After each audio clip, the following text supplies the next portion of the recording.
Salam damai dan sejahtera dari Tuhan beserta kita di minggu kedua bulan September tahun 2025.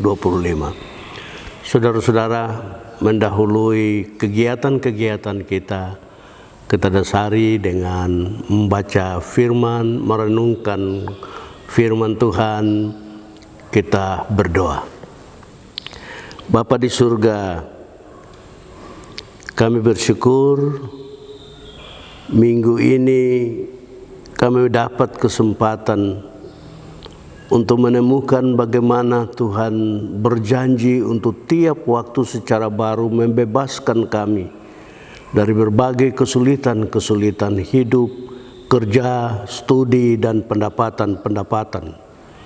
Kami mohon Roh Tuhan ada pada kami saat ini, supaya dengan membaca, mendengar, merenungkan firman Tuhan, kami temukan dalam kehidupan kami, kerja kami, pendapatan kami, studi kami di minggu ini dalam pembebasan abadi yang dikerjakan oleh tangan Tuhan yang penuh dengan kuasa. Amin. Saudara, firman Tuhan yang perlu kita renung di minggu ini terdapat di dalam kitab Imamat pasal 25 ayat 1 sampai 22 dengan tema tahun pembebasan. Tahun pembebasan. Saudara, bicara soal tahun pembebasan itu tidak hanya menyangkut pembebasan manusia, tapi pembebasan segala ciptaan Tuhan. Satu di antara pembebasan ciptaan Tuhan adalah pembebasan tanah dan segala yang ada di dalam, di atas, dan di udara tanah. Saudara-saudara, pembebasan tanah ini menjadi perhatian oleh Gereja Kristen Injili di tanah Papua. Karena itu di dalam pengakuan iman Gereja Kristen Injili di tanah Papua, dari 8 frasa ke-8 yang bagian yang terakhir itu GKI di tanah Papua menyatakan, mengaku bahwa GKI mendapatkan mandat untuk mengusahakan dan memelihara tanah Papua sebagai ciptaan Allah bagi kesejahteraan, keadilan, dan kebahagiaan umat manusia. Dengan mengaku bahwa GKI mengusahakan dan memelihara tanah Papua sebagai alam ciptaan Allah bagi kesejahteraan, keadilan, dan kebahagiaan umat manusia, GKI mau terus-menerus secara baru merenung dan menemukan lalu mengambil langkah-langkah perubahan. Apakah segala yang bernafas di atas tanah Papua, wilayah pelayanan GKI di tanah Papua ini sudah mengalami kesejahteraan ataukah tersendat-sendat? Apakah segala yang bernafas di atas tanah Papua di wilayah pelayanan GKI di tanah Papua telah mengalami keadilan dalam segala dimensi kehidupan? Apakah segala yang bernafas di tanah di wilayah pelayanan GKI di tanah Papua bersama-sama telah bahagia sebagai manusia ciptaan Allah yang mulia di atas tanah yang menurut Tuan Kondologit, surga kecil yang jatuh ke bumi? Ataukah hari ini GKI di tanah Papua wilayah pelayanannya itu menjadi wilayah neraka besar yang telah jatuh di bumi kecil Papua ini? Kekasih Kristus, dalam firman Tuhan, Nabi Musa menemukan perintah dari Tuhan Allah.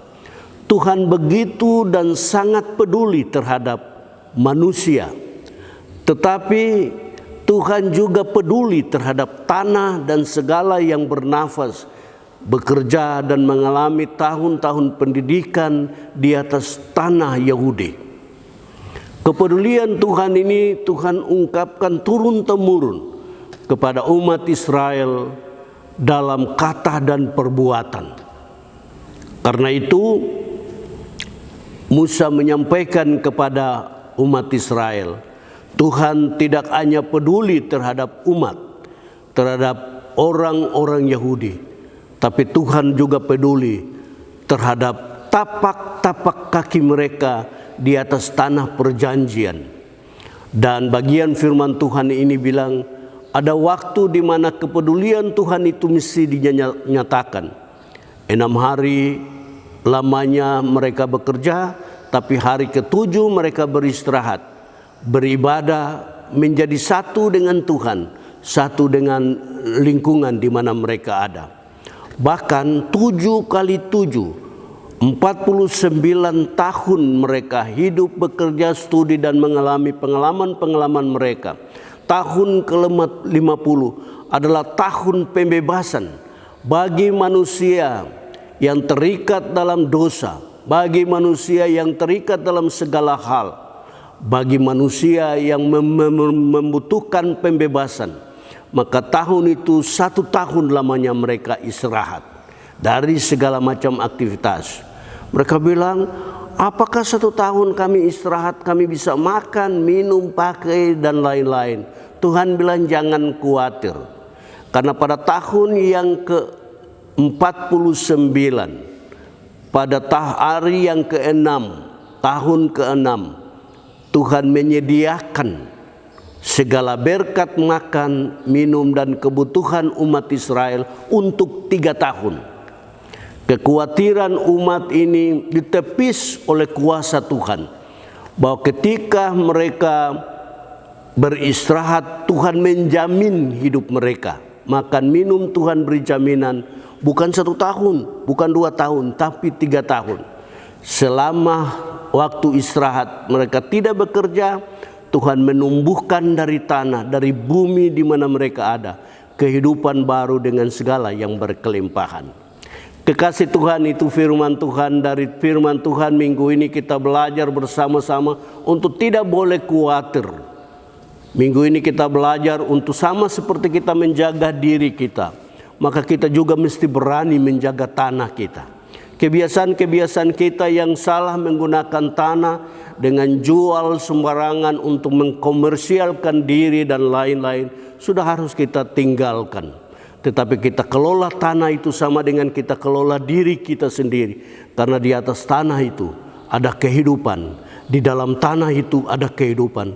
Tidak hanya untuk kita, tapi anak cucu kita sampai Tuhan Yesus datang kembali.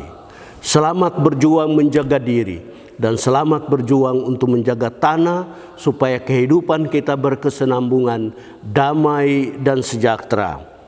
Amin.